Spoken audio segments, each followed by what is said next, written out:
Buenos días, a nosotros nos tocó, hicimos el ejercicio 5, entonces vamos a empezar, lo hicimos con Camilo Duque Ríos y Santiago Loaiza. Bueno, entonces primero parametrizamos la figura, entonces entramos a MATLAB con este comando, el polyfit, para que nos dé las pendientes, para luego graficar el máximo. Entonces aquí tenemos las S, esta columna es la XS, esta columna es la YS. Entonces aquí con este 2 nos satisface que nos coja solo la columna 2 y nos saque las pendientes de XS. Y en el de abajo nos da la columna 3 que es el YS. Después de esto, MATLAB nos botaría las pendientes y nos iríamos a máxima. En máxima entramos aquí cargamos primero el PW, bueno primero borramos la memoria, luego cargamos PW. Entonces en el PW definimos XS y YS, lo parametrizamos y luego le decimos que nos grafique. Tendríamos esta imagen, que es la imagen del ejercicio. Después calculamos las cargas distribuidas en X, las cargas distribuidas en Y. Hallamos los apoyos, las reacciones de los apoyos. Luego lo que hacemos es volver los apoyos en una carga distribuida. Y aquí nos da la pendiente y el punto de corta. Bueno, luego hallamos la carga distribuida del apoyo. Luego definimos las cargas superficiales. Hacemos sumatoria de fuerzas en X y sumatoria de fuerzas en Y, que nos dé el equilibrio. Y le decimos que nos grafique las fuerzas superficiales. Aquí están las gráficas.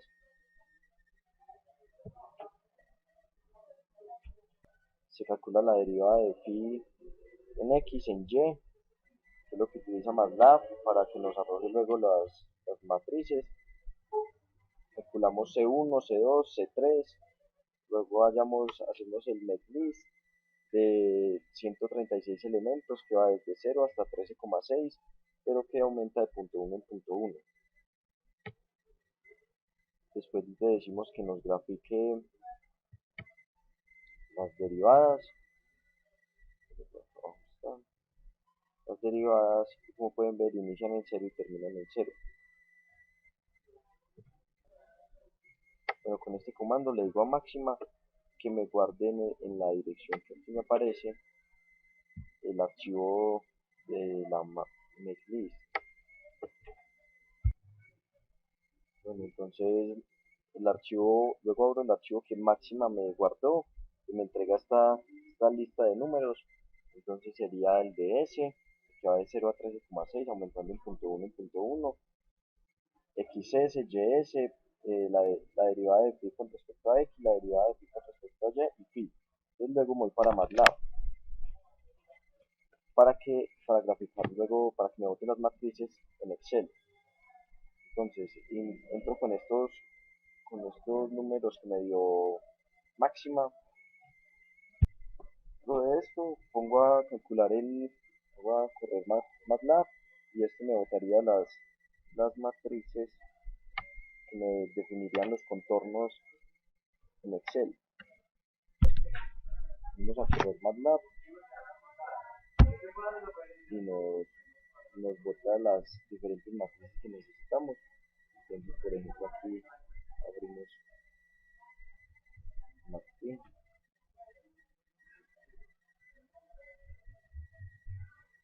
Entonces aquí podemos ver que solo nos da el contorno. Eso es lo que necesitamos. Entonces luego vamos a Excel. Solo nos da el contorno. Bueno, después vamos a Excel y pegamos el contorno y empezamos a armar nuestro ejercicio. Entonces dejamos solo el contorno y borramos el resto que no se necesita. Y ya después empezamos a correr nuestro ejercicio, le ingresamos las diferentes fórmulas según se necesite el parámetro. Entonces, en los nodos de acá internos que tenemos el caso especial, que la fórmula la arrastramos de aquí hacia arriba o de izquierda a derecha, entonces nos damos cuenta que esta celda refiere a esta casilla.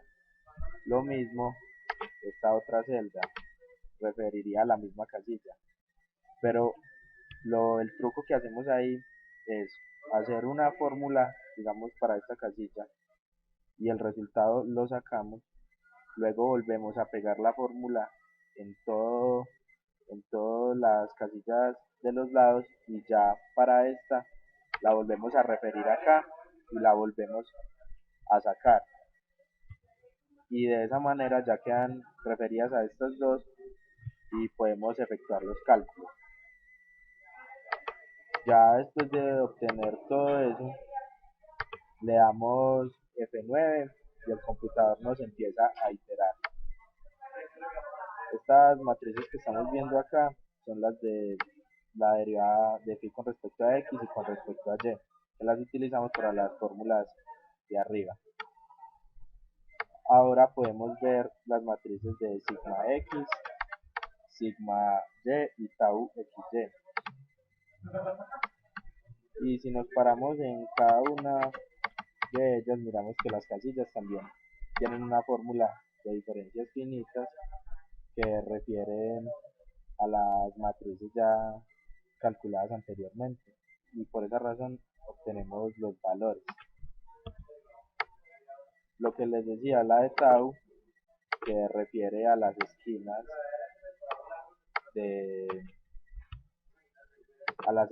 de la matriz que nos botó MATLAB, y por eso así obtenemos ese valor.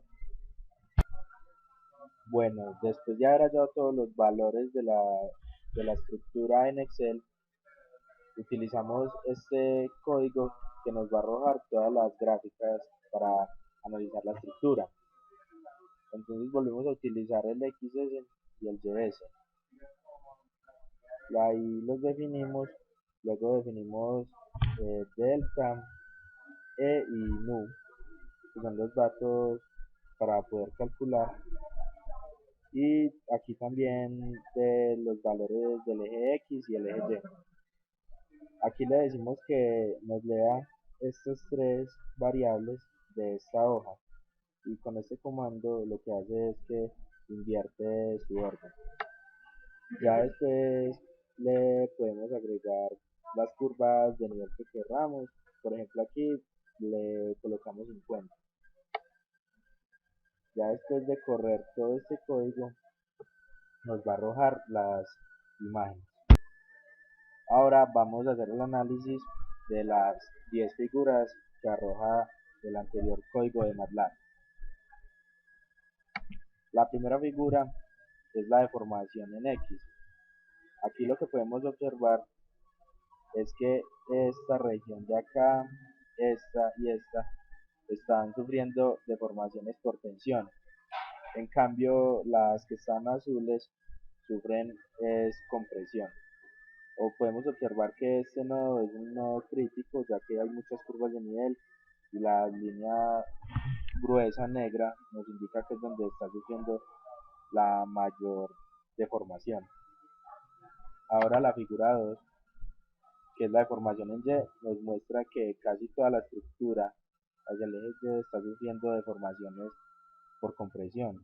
Esto se da por el efecto Poisson, ya que si se tensiona en otras dimensiones tiene que sufrir un acortamiento en otra, y en este caso es en todo la dirección de Y, aunque podemos observar en este lado un poco de tensión. Ahora la deformación en Z, podemos ver que casi no hay variación, ya que aquí el amarillo nos indica que no tiene mucho cambio, y observamos compresión y tracción en este lugar. También en la dirección Z, este es un nodo crítico porque las líneas gruesas nos indica que hay mucho cambio en las deformaciones en ese punto. Ahora podemos ver la gráfica del gamma XY, la distorsión angular, que con su color azul nos muestra que los elementos casi no están variando angularmente dentro de la estructura. aunque sí podemos ver en esta región, en esta región y en esta región que hay cambios angulares. En esta región serían negativos y en esta región serían positivos, que ya según la convención que trabajamos, pues quiere decir que el alargamiento sería hacia la derecha y aquí sería hacia la izquierda. Luego tenemos la figura del sigma X, que como las deformaciones nos lo habían mostrado, habíamos tenido en estas regiones de acá esfuerzos a tensión y en las otras regiones a compresión. Y aquí volvemos a ver el mismo nodo con mucho cambio, lo que quiere decir que es el nodo más crítico donde la estructura se debe reforzar, ya que soporta los mayores esfuerzos. En la parte media de la estructura se puede observar que casi no hay esfuerzos, que era lo de esperarse, ya que la estructura resiste bien, está trabajando con un esfuerzo admisible que no le trae muchas complicaciones. Ahora el sigma Y nos muestra esfuerzos también a tracción, pero muy leves hacia este lado y compresión en el mismo nodo conflictivo.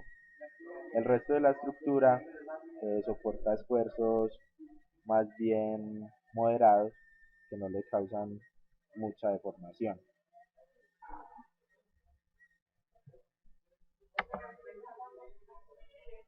Ahora la figura 7 nos muestra el sigma 1, que el sigma 1 aquí nos mostraría el mayor esfuerzo a compresión que resiste la estructura. Las líneas nos muestran la magnitud, entre más alargadas, mayor es el esfuerzo, y aquí donde hay tantas podemos ver que este apoyo es un sitio crítico, pero que en verdad el mayor esfuerzo de compresión está en este nodo donde las líneas van casi paralelas a la horizontal.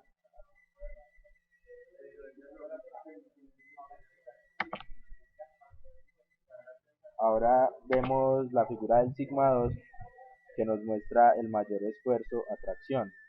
También es en el mismo sentido, pero ya no van paralelas a la horizontal, sino que está distorsionado. Por lo general es a 45 grados del esfuerzo máximo a compresión. Y aquí vemos también que la estructura se maneja a tracción en la parte de afuera y el nodo crítico y su interior están a compresión. Ahora observamos la figura del tau XY que nos muestra dónde están los mayores esfuerzos cortantes. Podemos ver que en los nodos es donde se concentra el mayor cambio y por eso no se aconseja hacer una estructura con un borde así en 90 grados, sino que se aconseja un chaflán para poder atenuar un poco esos esfuerzos cortantes y que no nos falle la estructura en ese lado. Como también se ve y era esperarse en el nodo conflictivo, hay mucho esfuerzo cortante y ahí es donde se aconseja reforzar la estructura. Y ahora la gráfica del tau máximo nos vuelve a mostrar que en el nodo conflictivo y en su alrededor están los esfuerzos cortantes máximos, ya que ahí es donde tienen la mayor variación de los esfuerzos. Las X nos indican la magnitud.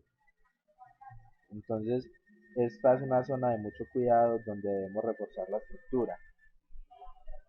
Y ya haciendo el análisis general, se aconseja que se haga un gran énfasis en el diseño de esta parte donde se debe reforzar con varillas o de alguna manera que los esfuerzos sean menores o que la estructura pueda resistir mejor los esfuerzos a la que está sometida. Y pudimos observar que en Y casi no hay deformaciones y que la deformación es la compresión. Entonces en la dirección X es donde más debe tener cuidado ya que es donde se va a traccionar la estructura y donde podemos sufrir agrietamiento. Entonces ya este fue el análisis del ejercicio número 5, que se resolvió por diferencias finitas utilizando MATLAB y Máximo. Buenas tardes.